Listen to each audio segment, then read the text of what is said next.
Imagens obtidas pela Jovem Pan pelo nosso colega Cláudio Dantas mostram que o ministro Gonçalves Dias, chefe do Gabinete de Segurança Institucional do governo Lula, circulou e conversou com invasores que depredaram o Palácio do Planalto no dia 8 de janeiro. As cenas exibidas detalham como o GSI agiu naquela tarde, levantando suspeitas de colaboração com os manifestantes. O material destaca que integrantes do Gabinete de Segurança recuaram no momento em que os primeiros manifestantes se aproximaram do Planalto. Além disso, é possível ver que membros do GSI cumprimentam e chegam a entregar garrafas de água a alguns manifestantes. Há pouco, o ministro-chefe do Gabinete de Segurança Institucional, o general Marco Edson Gonçalves Dias, pediu exoneração do cargo em uma reunião com o presidente Lula. Dias decidiu afastar-se do cargo para se defender das denúncias de que teria sido leniente com os manifestantes durante os atos de 8 de janeiro. Cláudio Dantas, boa noite, Dantas. Boa noite, Brau, boa noite, Pavinato, boa noite, Mota, Zé Maria e a nossa audiência espetacular. Olha, essas imagens, elas são fortíssimas e não havia outra saída para o ministro Gonçalves Dias que não fosse a entregar o cargo, a renúncia. Entregou o cargo agora, no final da tarde. Ele mais cedo tinha uma audiência na Câmara dos Deputados, mandou um atestado médico e evitou o comparecimento, mas vai ter de dar explicações, vai ter de prestar esclarecimentos não só à Câmara, mas também ao Senado e à Polícia Federal, que curiosamente até agora não havia ouvido o chefe do GSI, que é aquele responsável por garantir a segurança do Palácio do Planalto, além de outras residências, a residência oficial, a residência de veraneio, todos os edifícios ligados à presidência da República, a segurança da família do presidente e a do próprio presidente. O ministro-chefe do GSI, agora ex-ministro-chefe do GSI, é uma pessoa da confiança de Lula. Ele já serviu ao Lula como guarda particular, como segurança particular nas gestões anteriores. Ele é um sujeito da cota pessoal e assumiu o GSI com essa responsabilidade. Assim como o ministro da Justiça, o Flávio Dino, e outras autoridades federais, todos eles sabiam do risco de invasão e de depredação do patrimônio público no dia 8. Nós já publicamos aqui também ofícios da Polícia Federal, da inteligência da Polícia Federal, produzidos por agentes de inteligência e que serviram a todo o sistema de inteligência do governo federal, informando do risco. Olha, os manifestantes são violentos, planejam invadir e depredar. O Flávio Dino recebeu o ofício da Polícia Federal e enviou um outro ofício ao Ibanez dizendo: estou por dentro de tudo, estou acompanhando. Qualquer coisa que precisar, me avise. Mas não fez nada. Assim como o ministro-chefe do GSI. Eu sempre alertei aqui. O que aconteceu? Como é que você tem a informação na véspera, tem um plano de ação aprovado na antevéspera e permite que manifestantes invadam o Palácio do Planalto, quebrem vidraças, usem aqueles ferros dos alambrados para quebrar, para destruir o patrimônio? Foi isso que aconteceu. Há várias imagens nesta coletânea aí de 22 câmeras, são mais de 160 horas de gravações. E essas imagens mostram que não havia ninguém protegendo o Palácio do Planalto, só havia aqueles funcionários da segurança terceirizados. Um batalhão do choque, um pequeno batalhão de choque, ainda tentou ali resistir às pedradas dos manifestantes, mas foi recuando. Tem uma câmera que mostra perfeitamente essa atuação. Eles foram recuando, e os manifestantes então quebraram as vidraças do palácio, entraram no palácio e vandalizaram tudo. É muito curioso que o ministro-chefe do GSI, agora ex-ministro, entre numa zona deflagrada, ele que é um militar reformado, mas é um militar com formação militar, entre numa zona deflagrada, num edifício que estava conflagrado, sem nenhum tipo de equipamento. Vocês estão vendo nas imagens, ele transita com absoluta calma e naturalidade, assim como os seus funcionários ali do GSI. Eles cumprimentam, tem militares ali que cumprimentam, que trocam água, oferecem água, que conversam, orientam ali para onde sair, olha, sai por aqui, etc e tal. não usam capacete, não usam colete, não usam nada, estavam absolutamente tranquilos. Então, assim, faltou só o bolo de aniversário, porque o Gonçalves Dias tem um episódio na casa dele, na carreira dele, que ele era o chefe da 6ª Região Militar. Teve uma greve de PMs, isso em 2012, e ele foi confraternizar com os PMs, ganhou um bolo de aniversário e acabou sendo exonerado também naquela ocasião. Quando eu vejo essas imagens, eu me pergunto, só faltou o bolo de aniversário.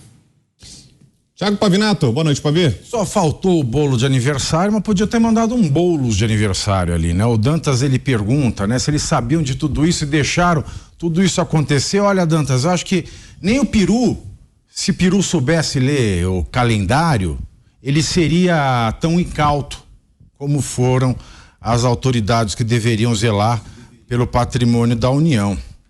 Bom, pois bem, eu acho engraçado que o Gonçalves Dias, e eu repito aqui o que eu disse para o nosso público que estava aqui com a gente na internet, que começa mais cedo, é cômico, né? E seria cômico se não fosse uma tragédia que o primeiro-ministro a ser exilado seja o Gonçalves Dias, porque Gonçalves Dias é autor do famoso poema Canção do Exílio, Minha Terra Tem Palmeiras Onde Canto Sabiá.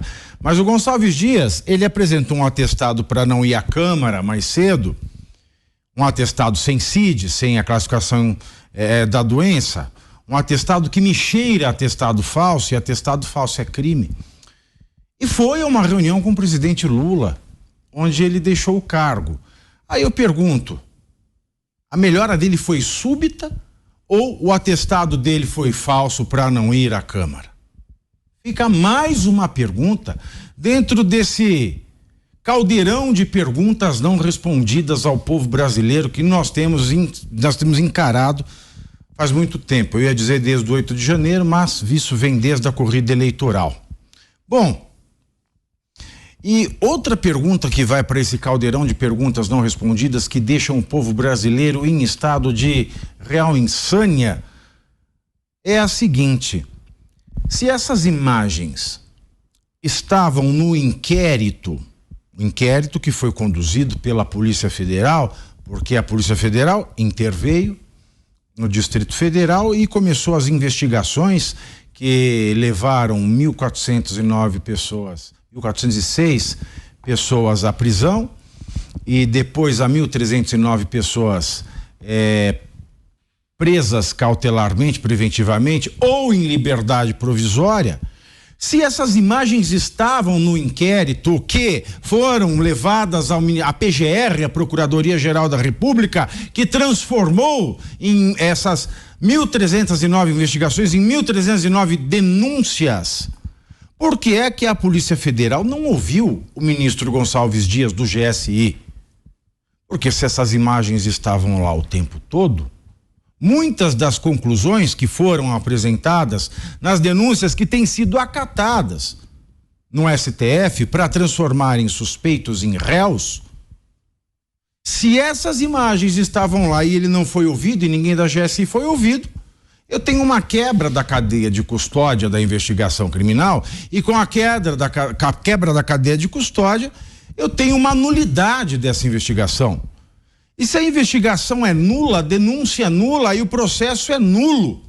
Então todas essas pessoas que foram denunciadas, independentemente de serem réus ou não, são vítimas do Estado, porque o Estado foi relapso, omisso, negligente em não ouvir tudo que deveria ter sido ouvido. Agora já é tarde demais.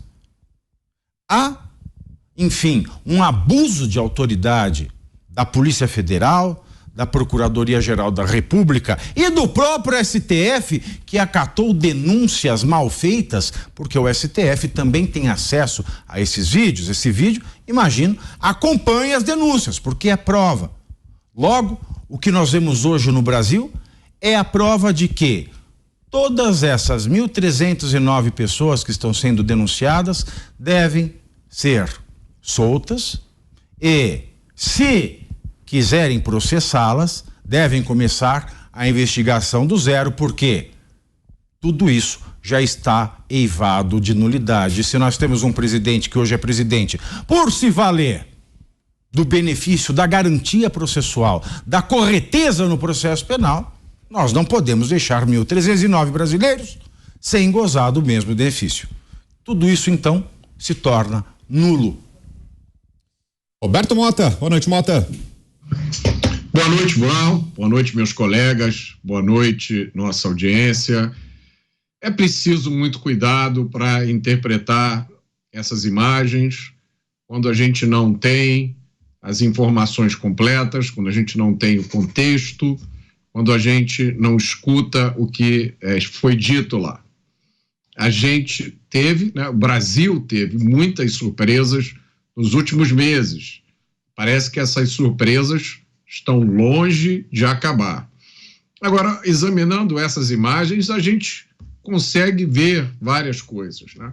Eu acho que a gente deve resistir à conclusão, à vontade, à ânsia de tirar conclusões apressadas.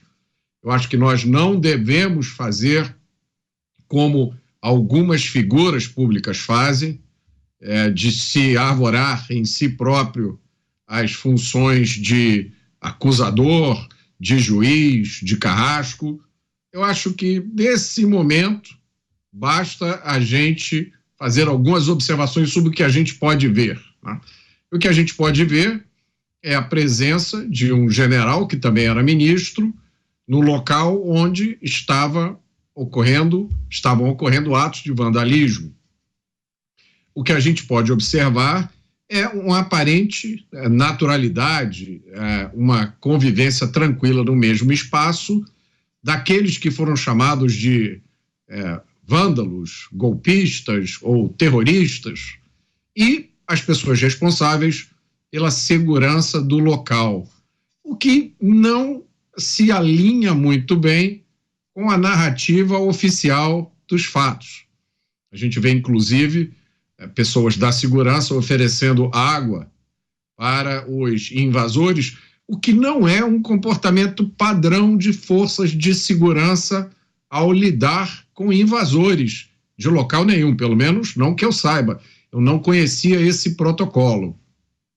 Então pode ser que exista alguma coisa no contexto, pode ser que exista alguma informação da qual nós não possuímos aqui e que vai fornecer a peça que está faltando nesse quebra-cabeça. Outra coisa que dá para a gente perceber quando você assiste as imagens várias vezes é que parece que existem dois grupos distintos de pessoas ali. Alguns que entraram, e esses vieram na primeira onda, vieram para quebrar, vieram para destruir, vieram para depredar. E outros que estão ali passeando, filmando e inclusive tentando impedir a ação dos vândalos.